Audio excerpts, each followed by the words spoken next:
오늘의 주요 뉴스입니다. 달 탐사선 다누리가 당초 예정보다 임무 기간이 2년 연장되면서 차기 달 탐사를 위한 정보 수집량이 크게 늘어날 전망입니다. 달 착륙 후보지를 10여 곳 더 촬영하고 달의 고위도 지역 촬영도 시도하는데 다만 배터리 성능이 관건으로 남아 있습니다. 지난 4월 우리나라의 출생아 수가 18,484명으로 4월 기준 처음으로 2만 명 아래로 떨어졌습니다. 4월의 사망자 수는 출생아 수의 1.5배를 기록했고 우리나라 인구는 42개월째 자연 감소를 이어가고 있습니다. 여름철 기록적인 국지성 호우로 인한 도로 침수와 산사태 등 피해가 해마다 반복되고 있습니다. 배수시설 점검과 산사태 위험도 파악 등 철저한 대비가 필요한데 폭우 대비 행동 요령을 사이언스투데이가 자세히 전해드립니다. 지난해 1분마다 축구장 11개 크기의 열대우림이 파괴됐다는 연구 결과가 나왔습니다. 모두 벌목되거나 불에 탄 것인데 지난 한 해 동안 사라진 열대우림은 전년보다 10% 늘어난 것으로 나타났습니다. 돌고래도 사람처럼 새끼와 소통할 때는 평소와 다른 아기 말투를 쓴다는 연구 결과가 나왔습니다. 1984년부터 2018년까지 미국 플로리다 근해의 큰 돌고래 19마리의 소리를 분석한 결과인데 미 국립과학원 회보에 실렸습니다.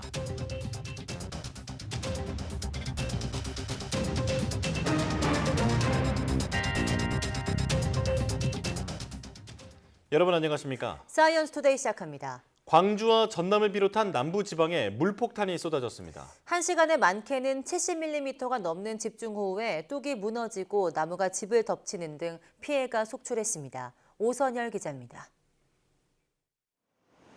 마을 앞 하천이 흙탕물로 잔뜩 불어났습니다.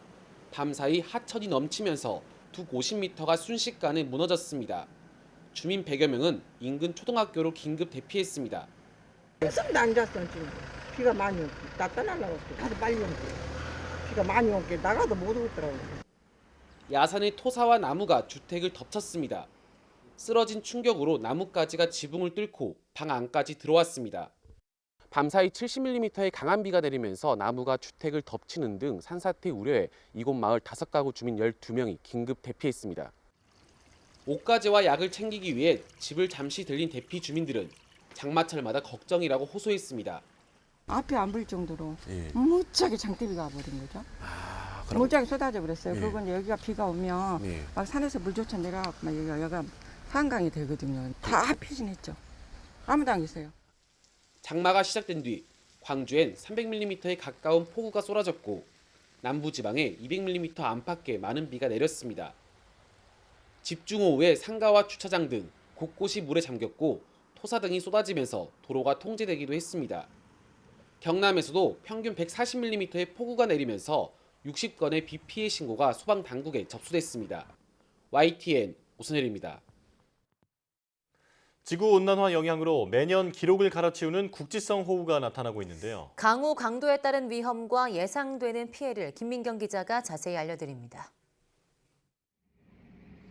도로 전체가 물에 잠겼습니다. 자동차는 지붕만 겨우 보이고 버스도 물이 유리창을 위협할 정도입니다. 최근 여름철마다 자주 나타나는 현상입니다. 기상청의 시간당 강우량 자료를 보면 상황이 이해됩니다. 40년 전과 비교할 때 시간당 50mm가 넘는 극한호우가 나타나는 빈도가 2배 가까이 증가했습니다. 최근으로 접어들면서 전체적인 강수량의 총합은 크게 변함이 없지만 강수 일수가 다소 줄어드는 경향이 보이고 있습니다. 이는 비가 한 번 내릴 때 매우 많은 양의 비가 집중되는 현상으로 분석될 수 있습니다. 시간당 강수량에 따른 위험도를 실험을 통해 알아봤습니다. 시간당 5에서 10mm의 비는 굵어진 빗줄기가 보이기 시작하는 수준입니다. 도로에 무릉덩이가 생기기 시작하지만 우산을 쓰면 어려움 없이 다닐 수 있습니다. 시간당 20에서 30mm의 비는 상황이 달라집니다. 우산이나 우비를 써도 옷이 많이 젖고 운전 중 시야 확보에도 어려움을 느낍니다. 이때부터 하수구가 넘치기 시작합니다. 시간당 강수량이 50mm를 넘으면 어느 지역에서나 비 피해가 발생합니다. 비가 마치 폭포수처럼 쏟아져 와이퍼를 사용해도 시야 확보가 불가능합니다. 하수관이 역류하고 지하 건물의 침수도 시작됩니다. 허술한 축대는 무너지고 산사태 위험도 급증합니다. 시야를 확보하기 어려울 때는 도로 가장자리에 차를 세우고 비의 기세가 약해지기를 기다리는 게 좋습니다. 집중호우가 예보되면 배수로나 배수구를 청소하고 지하 공간에서는 차수판이나 모래주머니를 준비하는 게 좋습니다. YTN 김민경입니다.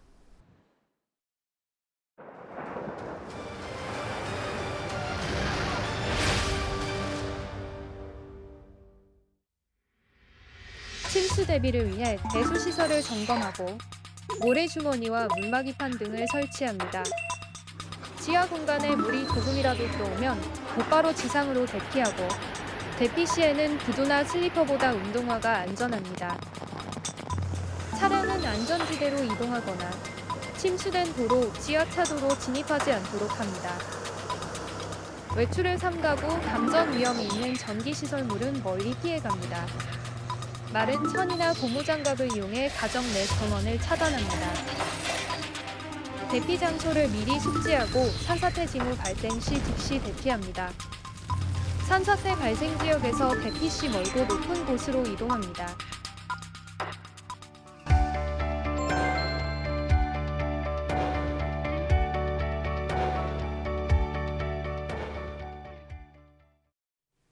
집중호우가 쏟아질 때 특히 계곡이나 강에서는 물이 갑자기 불어날 수 있습니다. 아차하는 순간 야영객들은 고립이나 물에 휩쓸리는 사고를 당할 수 있습니다. 홍성욱 기자가 대피 요령을 정리했습니다.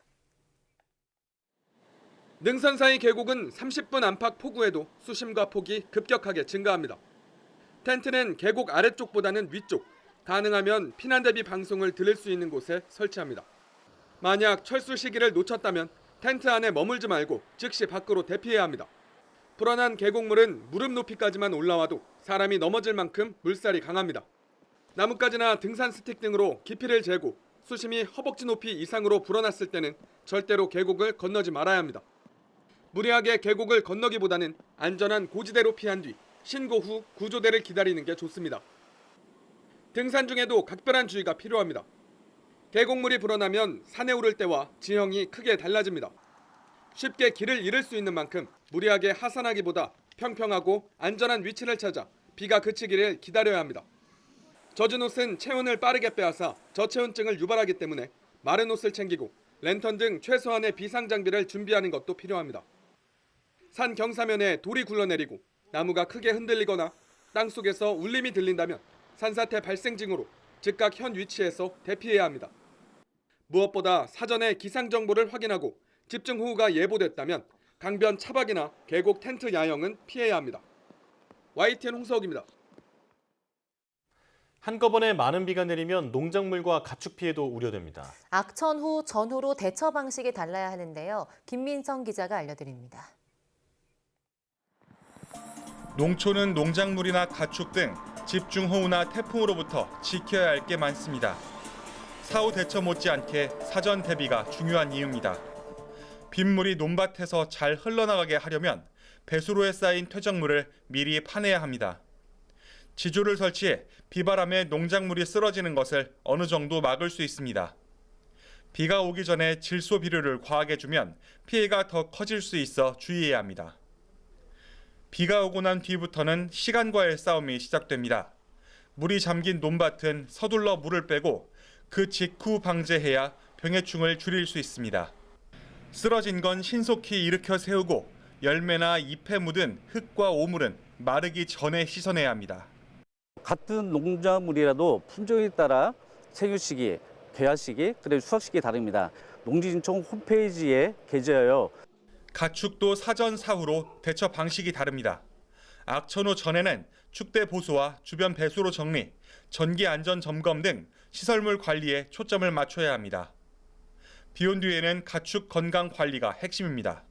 축사 안에 호흡기 질병이 돌 수 있으니 2주 정도는 건강 상태를 더욱 세심하게 관찰하는 게 좋습니다.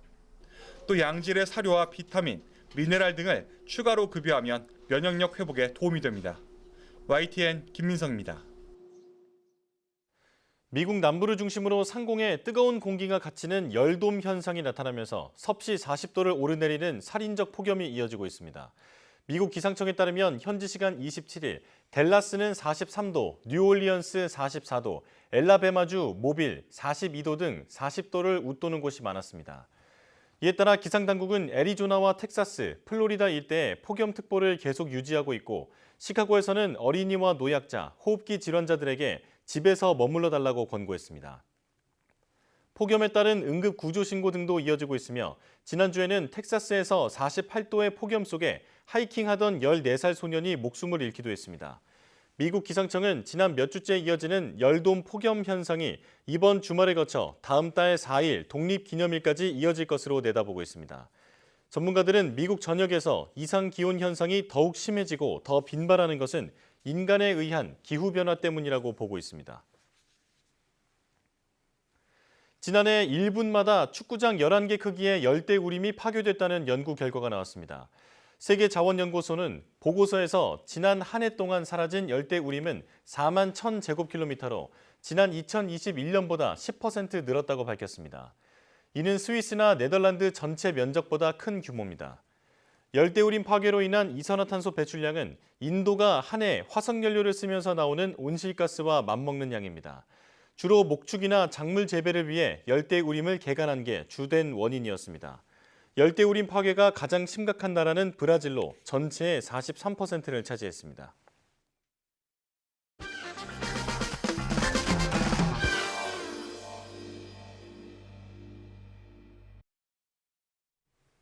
설탕과 결핵 그리고 올림픽 전혀 서로 상관이 없어 보이는데요. 지금 우리는 이 단어들을 너무나 편하고 당연하게 여기지만 수십 년 전 기적 같은 연구 성과가 있기 전에는 불가능이라고 여겨졌던 과제였습니다. 포기를 모르는 연구 집념과 할 수 있다는 긍정의 마인드로 무에서 유를 창조해낸 생명공학자 한문희 선생의 발자취를 오늘 과톡에서 좇아보겠습니다. 함께 가보시죠. 어느 날 내 톡에 생긴 새로운 친구 몸으로 그들은 우리나라 과학계에 큰 획을 그은 과학기술 유공자들이었는데 갑자기 메신저로 찾아온 그들의 이야기 지금 시작합니다. 며칠 전 아우 더워 뭐 이렇게 덥냐 이제 꽉딱 여름이 뭐야 오? 안녕 친구 누구세요? 하하 날 몰라보면 안 되지. 자네는 오늘도 내 발명품을 먹었네. 에? 제가요? 궁금하면 이걸 보시길. 잠깐 이거 뭐지? 1940년 서울. 술래잡기 고무줄놀이. 우와 이건 또 뭐야? 야 이거 재밌다. 문희야 뭐해? 에? 이거 봐볼래? 야 뭐야 이거 벌레잖아. 야 이게 벌레라니 이건 곤충이잖아. 이게 딱전벌레목 사슴벌레과 왕사슴벌레라고 부르는 거야. 이름이 벌레인데 무슨 징그러워. 예이 뭘 징그러. 나는 이거 귀엽기만 한데. 아, 나 신기한 풀을 봤는데 응. 이거 뭐야? 잠깐만. 아 두루미 천남성이네. 두루미 뭐? 두루미 천남성. 이게 산의 풀밭에서 자라나는 그런 풀이야. 아, 그렇구나. 너는 어떻게 그렇게 잘 알아? 뭐 별거 아니야? 어린 시절 한문희 박사는 방학 때마다 시골에 내려가 곤충이나 식물 등 생물에 관심을 갖게 됐는데 중학교에 진학해서도 생물반 활동을 통해 호기심을 해결했다. 문희야. 아, 네, 어머니 오셨습니까? 아유, 이제 대학 진학도 해야 되는데 그 전공은 뭘로 할 거니? 아, 어머님, 저는 생물학과를 지원하고 싶습니다. 생물학과? 예. 단순 관찰이 아닌 학문의 영역에서 생물학을 배워보고 싶다는 열정으로 서울대 생물학과에 진학했다. 그렇게 대학 시절까지 생물학에 심취했던 그는 좀 더 흥미를 끄는 주제를 발견했는데 문희야, 너 이번에 졸업 논문 주제 뭐로 정했어? 나는 이미 정했어. 효소에 대해 쓸 거야. 효소?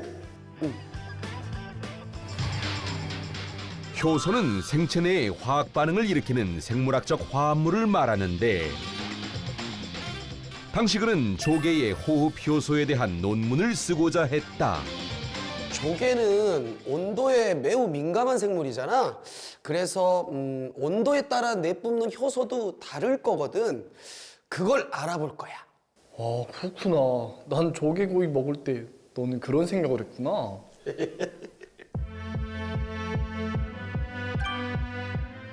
그는 졸업 논문을 쓴 뒤 깊이 있는 효소 연구를 위해 미국 플로리다 주립대학으로 유학, 생물학으로 2학 박사를 받고 미네소타 대학 화학과에서 박사 후 연구원으로 근무했다.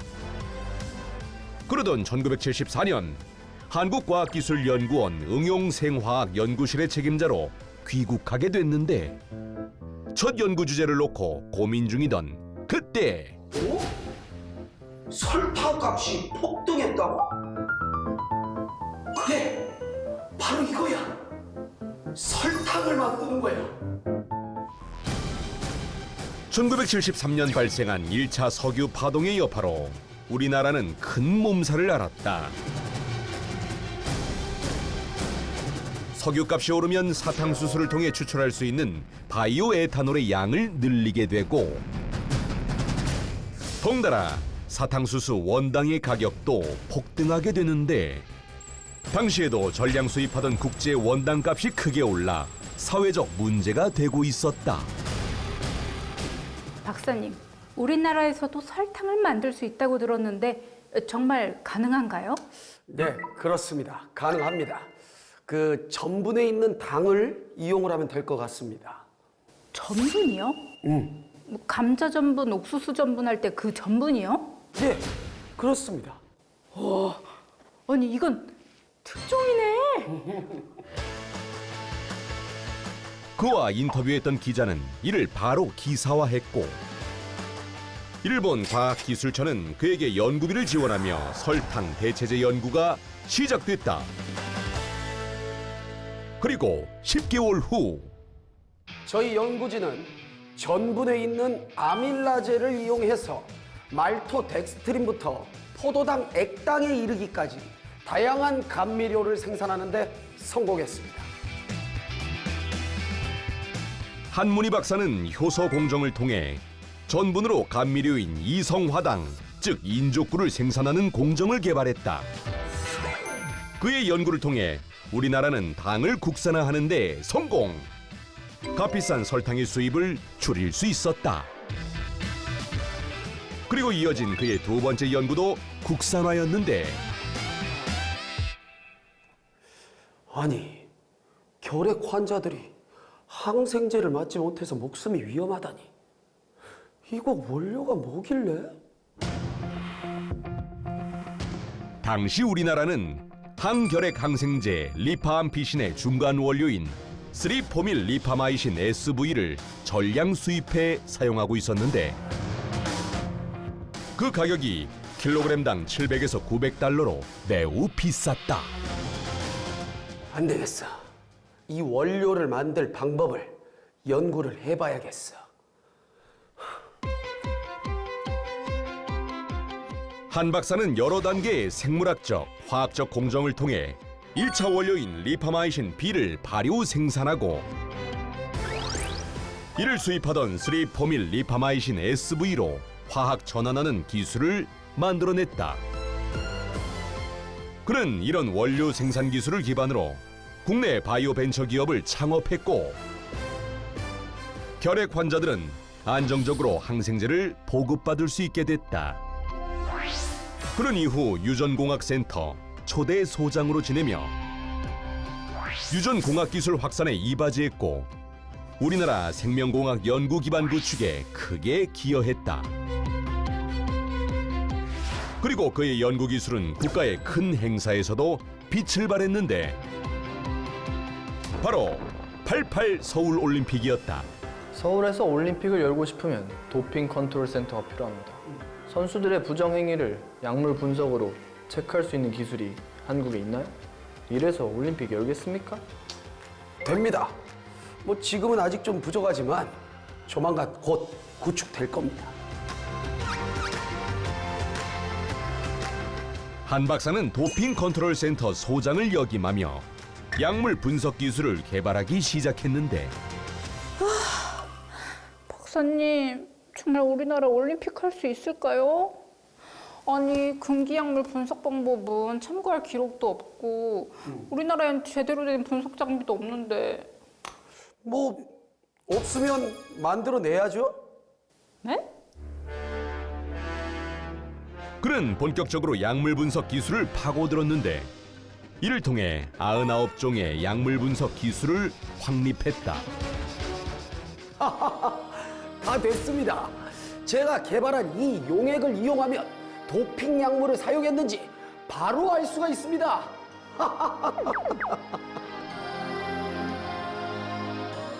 그의 노력으로 도핑 컨트롤 센터는 1987년 국제 공인시험에 합격했고 우리나라는 무사히 올림픽을 치를 수 있게 됐다. 한 박사는 그 후 연구 인프라를 더 확대하기 위해 학회 활동에도 힘썼는데 2011년에는 한국바이오벤처협회와 한국생명공학연구조합, 한국생물산업협회를 통합하여 한국바이오협회 창립에 힘을 보탰다. 저는 젊은 연구자들이 현실에 안주하지 말고 미래에 대한 비전으로 큰 그림을 그리고 도전해 나가길 바랍니다. 늘 새로운 도전으로 집약된 그의 인생. 치밀한 전략으로 국가의 큰 문제를 해결해 나간 그의 집념은 한국 생명공학의 살아있는 역사 그 자체다.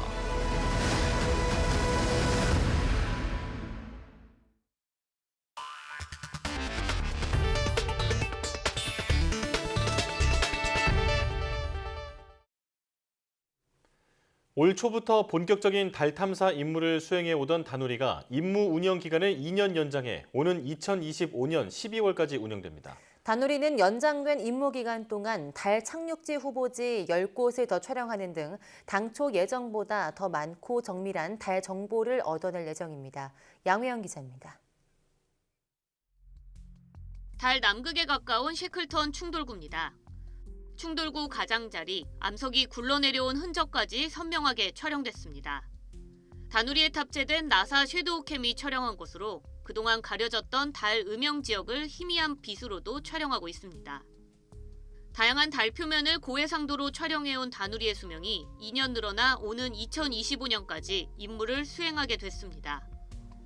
발사부터 임무 궤도에 오르기까지 군더더기 없는 비행 덕분에 연료 소모가 예상보다 적었기 때문입니다.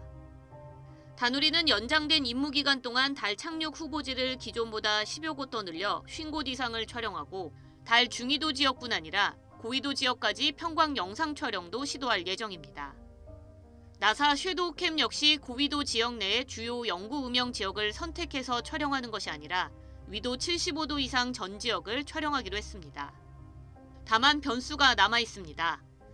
다누리에 탑재된 태양 전지판과 배터리가 1년 사용을 기준으로 설계돼 2025년에는 노후화로 인한 전력 생산과 배터리 저장 용량이 줄어들게 됩니다.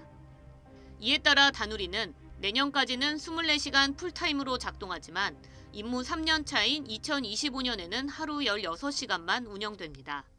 25년 3월하고 9월에는 개기호 시기 전체에 대해서 배터리의 에너지만 쓰게 되는데 연장하다 보니까 배터리가 많이 노화가 됐기 때문에 사용하지 않는 장치들은 그때 꺼서 저희가 최소한의 장치만을 가지고서 운영함으로써 연구진은 다누리에서 얻은 자료로 2026년까지 달 착륙 후보지의 3차원 지형 영상과 달 표면 원소 자원 지도 등을 제작할 예정이며 우주 탐사 자료를 효율적으로 관리하고 분석할 수 있는 우주 탐사 자료 시스템도 구축할 계획입니다.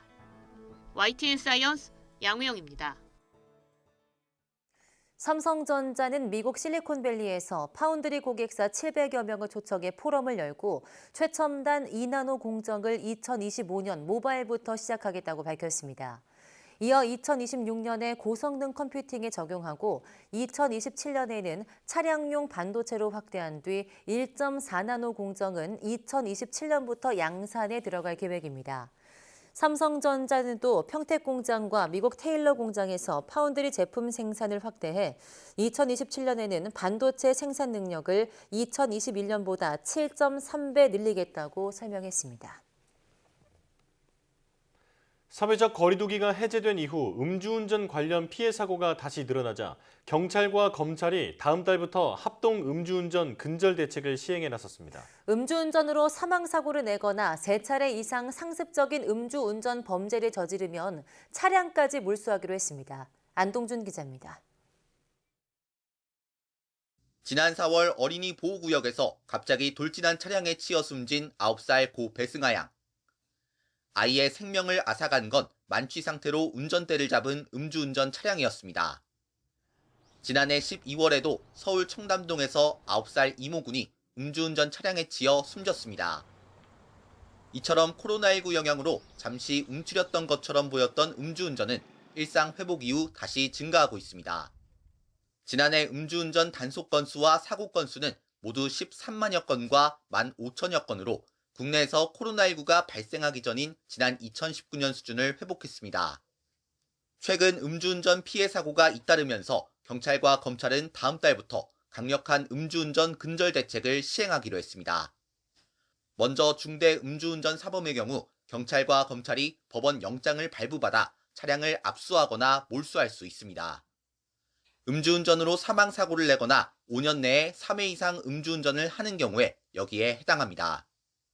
또 상습 음주운전자는 구속수사를 원칙으로 하고 무기징역까지 규정된 위험운전 치사상이나 어린이 보호구역 치사상 등의 경우 중형으로 엄중하게 대응하기로 했습니다. 지난해 9월 가수 겸 배우 이루 사례처럼 음주운전 사고 뒤 운전자 바꿔치기를 시도한 경우 초동 단계부터 적극 수사할 방침입니다. 음주운전을 만류하지 않는 방조 범죄 역시 엄정하게 처벌하기로 했습니다. 한 번쯤은 괜찮겠지라는 마음에 누군가의 생명을 앗아갈 수 있는 음주운전 범죄. 경찰과 검찰은 무관용 원칙으로 음주운전 근절과 제도 개선을 위해 지속해서 협력하겠다고 밝혔습니다. YTN 안동준입니다. 미국에서 이른바 절도놀이의 표적이 된 현대차, 기아 차량에 대해서 18개 주 법무장관이 리콜을 요구했지만 미 도로교통안전국이 받아들이지 않았습니다. 미 MBC 방송에 따르면 도로교통안전국은 리콜 요구에 대한 회신에서 현대차, 기아 차량 도난 문제가 리콜이 필요한 안전 결함이나 규정 위반에 해당하지 않는다고 밝혔습니다. 도로교통안전국은 자동차 안전에 대한 연방정부 표준이 도난 방지 장치인 엔진 이모빌라이저 장착을 요구하지 않고 있고 범죄자가 시동을 걸기 위해서 점화 잠금 장치 등을 제거하는 행위들까지 고려하는 것은 아니다라고 설명했습니다. 앞서 지난 4월 캘리포니아 등 18개 주의 법무장관들은 현대차, 기아 차량의 절도 방지 기능이 취약하다며 리콜을 요청하는 서한을 도로교통안전국에 보냈습니다. 이르면 내년부터 예과 2년과 본과 4년으로 나뉜 의과대학 교육과정이 통합됩니다. 또 대학생 전공 선택권을 확대하기 위해서 1학년도 전과를 할 수 있게 되고 일반대의 온라인 학위과정 개설도 완전 자율화됩니다. 교육부는 이를 위해서 고등교육법 시행령 115개 조문 가운데 33개 조문을 정비해 29일부터 8월 8일까지 입법 예고합니다.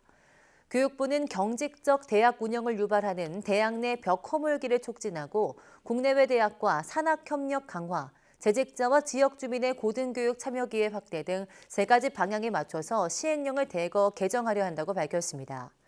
더불어 글로컬 대학 신청 과정에서 대학들이 요청했던 11건의 규제 혁신 요청 과제도 해소될 예정이라고 밝혔습니다. 정부가 이른바 유령 아기 2천여 명에 대해 전수조사에 나선 가운데 경찰은 불법 입양 거래 가능성에 대해서도 수사하고 있습니다. 현재도 온라인 브로커를 통한 불법 입양이 쉽게 이뤄지고 있고 한 명당 수십만 원에서 많게는 수백만 원대에 거래되는 것으로 드러났습니다. 불법 신생아 거래 실태를 황보혜경 기자가 취재했습니다. 올해 초 한 포털 사이트에 올라온 글입니다. 아기를 낳았지만 남자친구와 헤어졌거나 키울 능력이 없다며 입양 보낼 방법이 있는지 묻습니다. 그런데 아래에는 메일이나 오픈 채팅방 주소로 연락달란 댓글이 줄줄이 달려 있습니다. 실제로 연락이 되는지 취재진이 미혼모를 가장해 오픈 채팅방 한 곳을 찾아 접속해봤습니다. 문의한 지 얼마 지나지 않아 나이와 사는 지역, 신생아 성별까지 요구하는 답변이 돌아옵니다. 개인 입양을 원하는 사람이 있다며 구체적인 조건을 물어보지만 모두 불법입니다. 관련 법에 따라 입양을 보내려면 친모가 반드시 아기를 출생신고하고 공인된 입양기관을 거쳐야 합니다. 이를 어기면 3년 이하 징역 또는 3천만 원 이하 벌금형에 처할 수 있습니다. 입양기관을 피해 출생신고가 안 된 아기를 찾는 이들이 불법 입양 브로커를 찾기도 합니다. 이 과정에서 성별에 따라 액수가 정해질 정도로 아동 매매가 공공연하게 벌어지는 게 현실입니다. 오픈 채팅방이나 오프라인상의 불법 입양을 통해 돈을 받고 넘기는 부분들은 예전부터 있어 왔습니다. 특히 이런 경우 여아를 선호하는 경우가 있어서 돈을 높여서 부르는 사례도 있는 것으로 알고 있습니다. 만약 입양 과정에서 금전이 오갔다면 아동매매 혐의로 10년 이하 징역에 처할 수 있는 중범죄에 해당합니다. 하지만 경찰에 적발된 사람은 지난 2018년부터 지난해까지 5년 동안 고작 9명에 불과합니다. YTN이 최근 6년 동안 아동매매 혐의 관련 판결문 5건을 분석해보니 주로 친모가 출산비나 생활비 명목으로 돈을 받고 아기를 넘긴 것으로 드러났습니다. 신생아 거래 과정에서 친모나 브로커가 챙긴 돈은 적게는 25만 원부터 많게는 690만 원에 달했습니다. 하지만 재판에 넘겨진 피고인 10명 가운데 8명은 대부분 집행유예로 솜방망이 처벌에 그쳤습니다. 부모가 실은 범죄의 주체잖아요. 그러니까 이 문제가 수면 위로 떠오르질 않습니다. 오히려 범죄가 적발돼서 그 처벌을 너무 지나치게 높게 받는다면 아이를 죽이거나 유기할 확률이 훨씬 더 높아지겠죠. 유령 아동 2천여 명 가운데 6명이 숨지거나 유기된 것으로 파악된 가운데 정부는 뒤늦게 전수조사에 나서기로 했습니다. 불법 입양된 아동들이 학대나 살해 등 범죄에 노출될 가능성이 크지만 정부 차원의 단속은커녕 제대로 된 실태 조사도 이루어지지 않고 있습니다. YTN 황보혜경입니다. 지난 4월 출생아 수가 4월 기준 처음으로 2만 명을 밑돌면서 인구가 42개월째 자연 감소했습니다. 통계청은 지난 4월 출생아 수가 18,484명으로 1년 전보다 2,681명, 12.7% 감소했다고 밝혔습니다. 출생아 수는 2015년 12월부터 89개월째 감소를 기록하고 있습니다. 사망자 수는 27,581명으로 출생아 수보다 많아 4월 인구는 9,097명 자연 감소했습니다. 인구는 2019년 11월부터 42개월째 자연 감소를 기록 중입니다. 지난해 합계 출산율이 역대 최저치를 기록하면서 기업들이 저출산 대책을 잇따라 내놓고 있습니다. 셋째를 낳으면 직급을 올려주거나 늦은 시간까지 아이를 맡길 수 있도록 돕는 회사도 있습니다. 최기성 기자입니다. 직장인 모영신 씨는 아침마다 사내 어린이집에 2살 아이를 보냅니다. 급한 일이 있을 땐 밤 10시까지 맡길 수 있는 장점이 있습니다. 긴급한 상황이 발생했을 때에는 이제 주변의 가족이라든가 지인을 통해서 좀 애를 맡길 부분을 알아보는 게 아니라 회사가 어느 정도 든든하게 지원을 해주고 있다는 부분이 가장 큰 장점인 것 같아요. 아이를 낳으면 2년 동안 재택근무할 수 있는 회사도 있습니다. 셋째가 태어나면 차상위 직급으로 승진시키고 넷째를 낳으면 1년 동안 3천만 원 한도에서 육아 도우미를 지원합니다. 많은 여성분들이 이제 출산을 하게 되면 직장을 그만두게 되거나 자녀를 양육함에 있어서 큰 어려움이 있는데 저도 출산을 훨씬 더 수월하게 이제 할 수 있겠다 이런 데 많은 영향을 끼친 거죠. 출산을 앞둔 구성원은 출퇴근 시간을 자유롭게 바꾸도록 하고 특별 제작한 의자와 등받이 등을 제공하는 기업도 있습니다. 임원 구성원들이 정말 힘든 시기에 많은 도움이 된다는 반응이 많습니다. 임산부 지급 물품이나 출산 축하금 등도 회사의 배려와 축하를 받는 기분이 들었다는 반응이 있습니다. 하지만 이런 혜택은 대부분 규모가 큰 기업 위주로 쏠려 있는 게 현실입니다. 실제 한 시민단체의 조사 결과도 이를 반영하고 있습니다. 출산휴가나 육아휴직을 자유롭게 사용하고 있느냐는 질문에 월 임금 500만 원 이상 노동자들은 80% 가까이가 그렇다고 답했지만 월 임금 150만 원 미만 노동자는 절반 이상이 자유롭게 쓰지 못하고 있다고 답했습니다. 중소기업에 사용이 되지 않는 이유는 문화가 정착되지 않아서죠. 보통은 사용하지 않는 문화도 있고 그리고 또 추가적으로는 동료 직원들을 좀 눈치 봐야 되는 그런 경우들도 있고. 기업 자체 노력뿐 아니라 정부가 현재 한 명당 최대 150만 원까지 지급하는 육아휴직 급여 상한액을 높여야 한다는 지적도 나옵니다. YTN 최기성입니다. 서울에 있는 어린이 영어 학원에서 만 6살 아이를 강제로 끌고 교실 밖으로 나가고 수업에도 참여하지 못하게 해 담임교사가 아동학대 혐의로 신고됐습니다. 학원과 교사는 양배추를 먹지 않으려 하는 아이의 식습관을 고쳐주려 한 거였다고 주장했습니다. 권준수 기자가 취재했습니다. 어린이 영어학원 만 6세 반의 점심시간. 식사가 늦어지는 원생 한 명에게 담임교사가 다가가고 아이는 급하게 손으로 입을 틀어 막습니다. 다른 교실로 아이를 데려가 꾸중을 이어가던 교사. 이번엔 아이의 팔을 잡더니 교실 밖으로 나갑니다. 아이는 무릎을 꿇은 상태로 끌려갑니다. 이어진 수업 시간에도 아이는 다른 친구들과 떨어져 있습니다. 교실 구석에 따로 앉아 수업엔 참여하지 못한 채 식판을 앞에 두고 있는 겁니다. 아이는 통틀어 1시간 반 가까이 식판을 마주하고 있어야 했는데 이유는 양배추를 먹지 않아서였습니다. 아이가 한 말이 CCTV에 그대로 들어가 있더라고요. 다리가 질질 끌리도록 끌고 갔어. 밤에 자면서 얘가 토를 해요.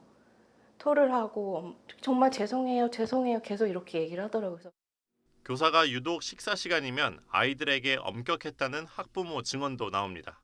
밥 먹다가 갑자기 울더라고요. 뭐 그럼 먹지 마. 그랬더니 밥은 끝까지 다 먹어야 된다고 하더라고요. 밥을 먹는 데 있어서 뭔가 압박감을 느끼는 모습을 느끼고 그러니까 이상하다고 생각했죠. 근데 잇따르는 학부모들의 항의에 학원은 담임교사를 직위 해제하고 학부모와 원생에게도 사과했습니다. 그러다 취재가 시작되자 초등학교 입학을 앞둔 원생의 편식 습관을 고치려 했던 거라고 말을 바꿨습니다. 담당 교사도 자연스러운 훈육 과정이었다며 억울함을 호소합니다. 하지만 전문가들은 아이에게 먹기 싫은 음식을 먹으라고 강요하는 건 제대로 된 훈육이 아니라고 지적합니다. 편식 지도라는 그 이유로 아이가 먹기 싫은 걸 억지로 먹어야 되고 강압적으로 먹어야 되면 결국 식사가 즐겁지 않은 거잖아요. 그러니까 모든 아이가 즐겁게 식사하는 방향을 굉장히 중요하게 다루고 있고요. 억지로 먹이는 것도 이제 정서적 학대에 해당한다는 그 판례가 있어요. 통제에 따르지 않는 아동에 대한 분노 때문이 아니었을까. 그것은 굉장히 교육적으로 옳지 못한 행동입니다. 해당 교사가 맡았던 아동 8명은 모두 학원을 그만뒀습니다. 또 교사는 아동학대 혐의로 경찰에 신고된 가운데 서울경찰청은 CCTV 영상을 토대로 영어학원의 교육이 적절했는지 등을 따져볼 계획입니다. YTN 권준수입니다.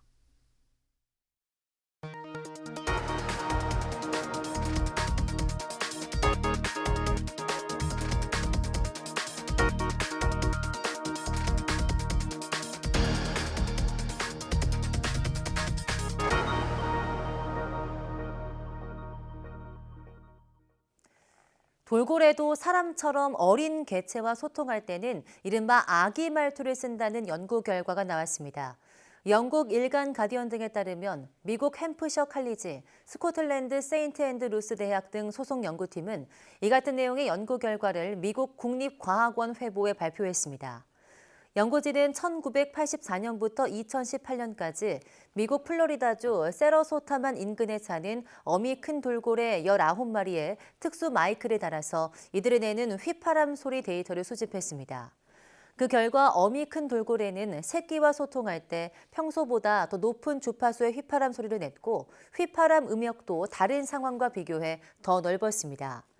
큰 돌고래가 새끼에게 왜 이 같은 아기 말투를 쓰는지 아직 정확히 밝혀지진 않았으나 새끼가 소리를 내는 법을 배울 때 높은 톤이 더 도움이 되는 것으로 추정되고 있습니다.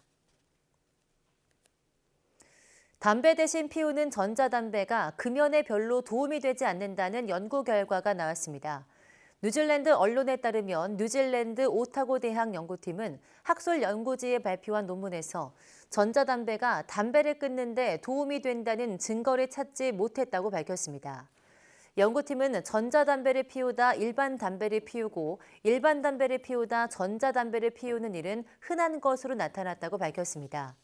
따라서 전자담배가 흡연의 대안이 아니라 전자담배를 피우다 흡연을 시작하게 될 가능성도 높여주는 것으로 나타났다고 설명했습니다. 요즘 인기를 끌고 있는 편의점 도시락에 나트륨 함량이 많은 것으로 조사됐습니다. 컵라면과 함께 도시락을 먹는 건 특히 자제해야 합니다. 이승은 기자입니다. 요즘 5,000원 안팎의 편의점 도시락이 다양하게 나오면서 높은 물가에 시달리는 직장인과 1인 가구 식비 절감에 도움이 되고 있습니다. 한국소비자원이 소비자들이 많이 찾는 5개 편의점의 인기 도시락 10개 제품을 대상으로 품질과 안전성을 조사했습니다. 고기 반찬이 많아 단백질 양이 한 끼 식사로 충분했고 미생물도 나오지 않았습니다. 하지만 나트륨 함량이 문제입니다. 모든 제품의 나트륨 함량이 한 끼 영양성분 기준치를 초과했고 최고 2.6배에 이르는 제품도 있었습니다. 나트륨이 가장 적은 제품도 일일 영양성분 기준치의 55%에 이르렀습니다. 볶거나 튀긴 반찬이 많아 포화지방과 콜레스테롤 함량도 비교적 높았습니다. 10개 중 7개 제품의 지방과 포화지방 함량이 한 끼 영양성분 기준치를 넘었고 5개 제품이 콜레스테롤 기준치를 넘었습니다. 소비자원 설문조사 결과 편의점 도시락을 먹을 때 컵라면을 함께 먹는다고 응답한 비율이 44%였습니다. 컵라면을 함께 먹으면 나트륨과 지방, 포화지방을 한 끼에 하루 기준치 이상 섭취할 수 있습니다. 컵라면 대신에 바나나와 우유처럼 나트륨 배출을 도와주는 칼륨이 많은 음식을 곁들이는 게 좋다고 소비자원은 권고했습니다. YTN 이승은입니다. 살모넬라 식중독 사례 10건 가운데 6건은 음식점에서 일어난 것으로 조사됐습니다. 식품의약품안전처는 지난 2018년부터 지난해까지 발생한 살모넬라 식중독 사례 131건 가운데 62%인 81건이 음식점에서 발생한 것이라고 밝혔습니다. 집단 급식소 발생은 전체의 13%인 17건이었습니다. 식약처는 살모넬라 식중독의 원인이 밝혀진 사례는 68건으로 그 가운데 달걀 조리식품이 46%인 31건으로 가장 많았다고 설명했습니다. 김밥과 도시락 등 복합 조리식품은 22건, 육류 7건 순이었고 원인이 밝혀지지 않은 살모넬라 식중독 사례가 61건이었습니다. 식약처는 달걀을 구입하면 바로 냉장고에 넣어 다른 식재료와 구분해 보관하고 달걀 껍질을 만지거나 달걀물이 묻은 손으로 다른 조리된 식재료를 만지지 않도록 주의하라고 당부했습니다. 서울시 보건환경연구원은 엠폭스 확산 방지를 위해 신속 검사 체계를 구축했다고 밝혔습니다. 검체 접수 즉시 검사에 착수해 통상 4시간 이내에 결과를 도출합니다. 연구원은 코로나19, 엠폭스 등 전 세계적으로 감염병 발생이 증가하는 점을 고려해 신종 감염병 검사만 전담하는 신종 감염병 검사팀을 지난해 7월 신설했습니다. 이 팀은 엠폭스 진단 검사가 가능하도록 질병관리청에서 주관하는 숙련도 평가를 이수했으며 지난해 9월 3일 국내 2번째 환자 확진 판정을 내렸습니다. 이달 23일 기준으로 국내 엠폭스 환자 116명 중 연구원이 확진 판정을 한 환자는 68명으로 절반이 넘습니다. 7월 1일부터 서울 지하철을 탈 때 하차 후 10분 내로 다시 타면 기본 운임이 면제되고 환승이 적용돼 추가 요금을 내지 않아도 됩니다. 서울시는 창의 행정 우수 사례 1호로 선정된 이 제도를 관할인 1호선에서 9호선까지 7월부터 시행한다고 밝혔습니다.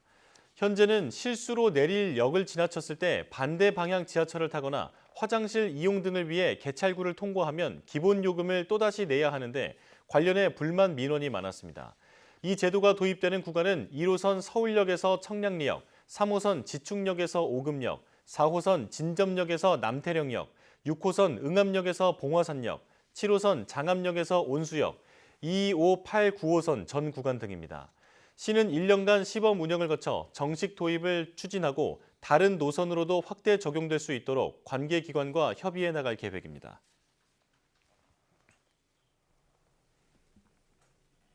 세계 장르 영화의 축제로 불리는 부천 국제 판타스틱 영화제가 이번 주 목요일 개막합니다. 열 하루 동안 260여 편의 영화들이 선보일 예정인데요. 부천시는 승격 50주년에 맞춰 시민들과 함께하는 다양한 행사도 준비하고 있습니다. 최명신 기자입니다. 올해 부천 국제 판타스틱 영화제 개막작은 공포영화 보이즈 어프레이드입니다. 엄마를 만나러 가는 주인공이 기억과 환상, 현실이 뒤섞인 공포를 경험하는 이야기를 그렸습니다. 감독은 유정과 미드소마로 공포영화 대가로 떠오른 아리 에스터 감독, 주연은 조커로 유명한 호아킨 피닉스가 맡았습니다. 공포영화는 연출 잘하시는 것 같아요. 기대하셔도 좋을 것 같습니다.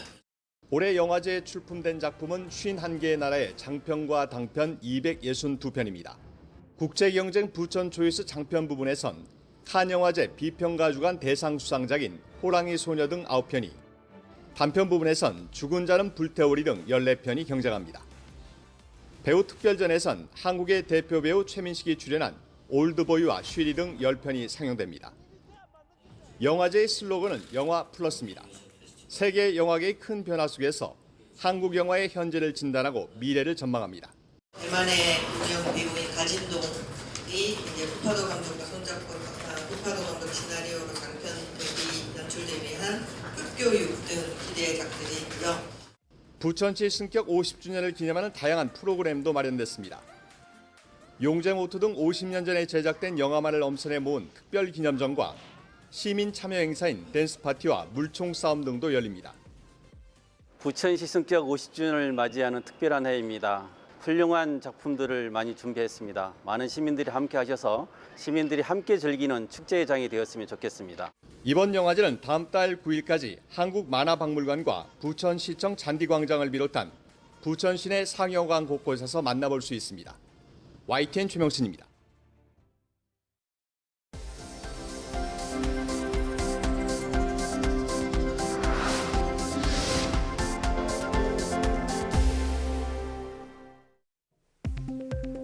지난 2월부터 가동을 멈추고 계획 예방 정비 중이던 한빛 5호기의 원자로 경납 건물 내에서 원자로 냉각제 누설이 확인됐습니다. 원자력 안전위원회는 이런 내용을 한수원으로부터 보고받았으며 초기 상황을 파악하고 있다고 밝혔습니다. 누설이 확인된 부분은 비상시에 사용되는 원자로 경납 건물 내 안전 주입 계통으로 현재까지 한빛 5호기 외부로의 방사능 유출 등 특이 사항은 없는 것으로 확인됐습니다. 원자력 안전위원회는 전문가를 파견해 원인을 조사할 예정입니다. 삽입형 심장 제세 동기 시술을 받은 환자는 우울증과 불안장애, 외상 후 스트레스 장애 위험이 크다는 연구 결과가 나왔습니다.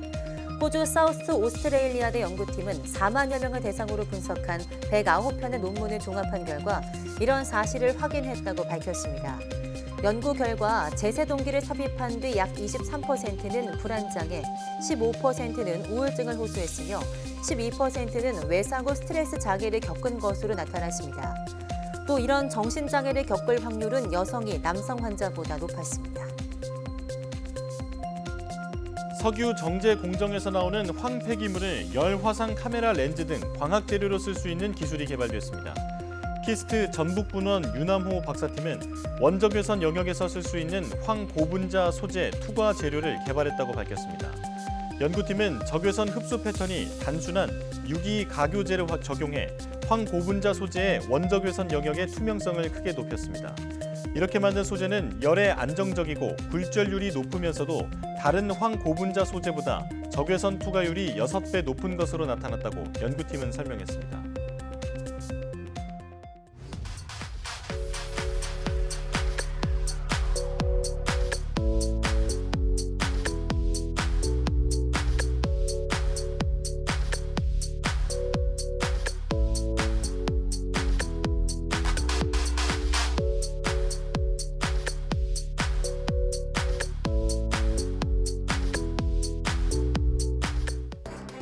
가뭄 끝은 있어도 장마 끝은 없다라는 속담이 있죠. 장마로 피해를 입으면 농작물, 농토까지 쓸려나가 큰 피해를 입게 된다는 말입니다. 네, 앞서 전해드린 내용처럼 전국이 다시 장마권에 들게 됐는데요. 최근 이어진 집중호우로 집안이 많이 약해져 있는 만큼 농작물이나 가축 등 큰 피해 없도록 더 꼼꼼히 대비해 주셔야 할 것 같습니다. 네, 뉴스 마칩니다. 시청해주신 여러분 고맙습니다.